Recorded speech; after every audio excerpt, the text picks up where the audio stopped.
నాకు బిర్యానీ వద్దు బ్రో, నేను ఒక్కనిగా తినింది.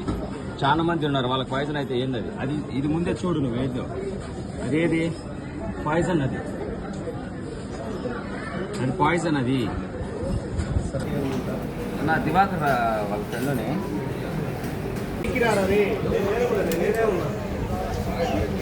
సార్ క్రిమినల్ కేసు పెట్టాలి.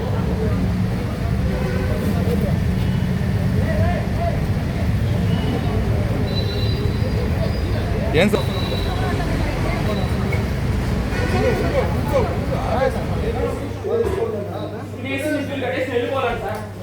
వెళ్ళిపోవాలంట, నువ్వు అంతవరకే మాట్లాడాలా అంటున్నాను.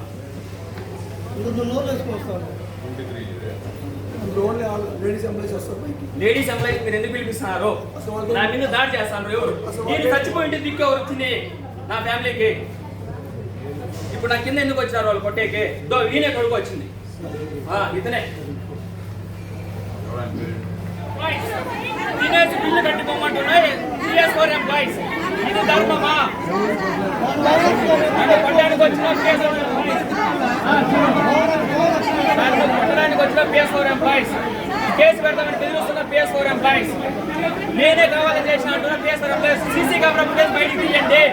సీసీ కెమెరా ఫుటేజ్ నాకు బయటికి రావాలి. ఎవరు పెట్టారో నాకు తెలియాలి. నమస్కారం అండి. ఈరోజు మనకి PS4 నుంచి ఒక కస్టమర్ కంప్లైంట్ చేసి మనకి వీడియోలు పంపించారు. అంటే వాళ్ళు ఆర్డర్ చేసిన స్పెషల్ మీల్స్లో జెర్రీ ఉన్నట్టు కూడా మనకి వీడియోతో పాటు ఇక్కడే మనకి ఈ లొకేషన్లోనే ఫోటో తీసి కూడా మనకి పంపించారు. సో ఈ కంప్లైంట్ తీసుకుని నేను food safety officer and sanitation విభాగం అంతా కూడా ఇక్కడికి వచ్చి చెక్ చేయడం జరిగింది.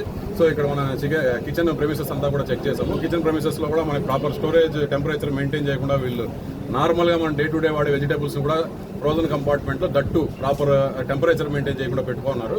ఈ చెడిపోయిన టమోటాలు కానీ పురుగులు పట్టిన వంకాయలు కానీ అవన్నీ కూడా మీరు విజువల్స్ తీసుకున్నారు. సో అది కాకుండా మనకి పనసకాయలు కూడా స్టోరేజ్ కంపార్ట్మెంట్లో ఫంగస్ పట్టిపోయిండేవి ఆల్రెడీ మీరు విజువల్స్లో చూసారు ఇందాక కూడా. అవన్నీ కూడా మనం అబ్జర్వ్ చేశాము. So proper food guidelines follow కాకుండా, proper storage guidelines follow కాకుండా ఈరోజు రెస్టారెంట్ మన PS4 రన్ చేస్తున్నారు. సో లైసెన్స్ అంతా కూడా చెక్ చేశాము. సో కస్టమర్ దగ్గర కూడా ఇప్పుడే కంప్లైంట్ తీసుకున్నాము.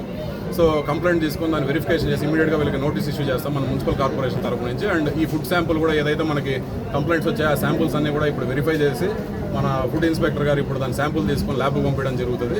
సో ఇమీడియట్గా జేసీకి రిపోర్ట్ చేయడం జరుగుతుంది. కమిషనర్ గారికి కూడా మనం ఇంటిమేషన్ ఇచ్చినాము.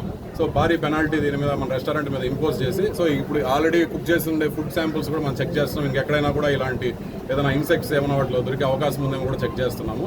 సో కస్టమర్ కూడా ఇక్కడే ఉన్నారు, ఇందాకే స్టేట్మెంట్ ఇచ్చారు. ఆ స్టేట్మెంట్ ఆధారంగా వీళ్ళకి నోటీస్ ఇష్యూ చేసి ఇమీడియట్గా కిచెన్ కూడా క్లోజ్ చేశాము. సో మనం వెరిఫై చేసి కిచెన్ అంతా మళ్ళీ ప్రాపర్గా ఉంటేనే దీన్ని తెరవడం జరుగుతుంది. సో ఈరోజు సాయంత్రం నుంచి కూడా వీళ్ళు కిచెన్ క్లోజ్ చేయమని మేనేజర్ కూడా స్ట్రిక్ట్గా ఇన్స్ట్రక్షన్స్ ఇచ్చామండి.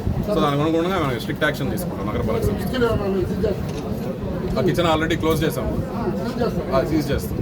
ఫుడ్ శాంపుల్ ఇప్పుడు ఏదైతే మన కిచెన్లో ఆల్రెడీ కుక్ చేస్తున్నారో అవన్నీ కూడా మనం వెరిఫై చేస్తాము. దాంట్లో ఏదైనా ఇట్లా కంటామినేటెడ్ ప్రోడక్ట్స్ ఉన్నా కూడా, చెడిపోయిన వస్తువులు ఏమన్నా ఉన్నా కూడా, ఆర్ఎల్సీ ఇన్సెక్ట్స్ లాంటివి ఇందాక వచ్చిన కంప్లైంట్ ప్రకారం ఏదైనా మనకు ఐడెంటిఫై అయినా కూడా వీళ్ళకి స్ట్రిక్ట్గా మనం వార్నింగ్ ఇచ్చి ఇమీడియట్గా క్లోజ్ చేయడం జరుగుతుంది. ఎంక్వైరీ అయినాకే మేము కమిషనర్ గారితో డిస్కస్ చేసి అండ్ ఫుడ్ సేఫ్టీ ఆఫీసర్ గారితో డిస్కస్ చేసి పూర్తిగా మనకి దీని గురించి మన స్పష్టత వచ్చినాక ప్రస్తుతానికి అయితే కుక్ చేసిన ఐటమ్స్ ఏవైతే ఉన్నాయో వాటి అన్నింటిని ఇమీడియట్గా డిస్పోజ్ చేయించాము.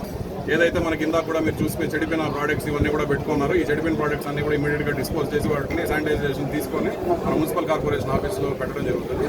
సో క్లారిటీ వచ్చేంత వరకు కూడా ఈ రెస్టారెంట్ సంబంధించి మనం ఓపెన్ చేయాలా లేదని కమిషనర్ గారితో డిస్కస్ చేసి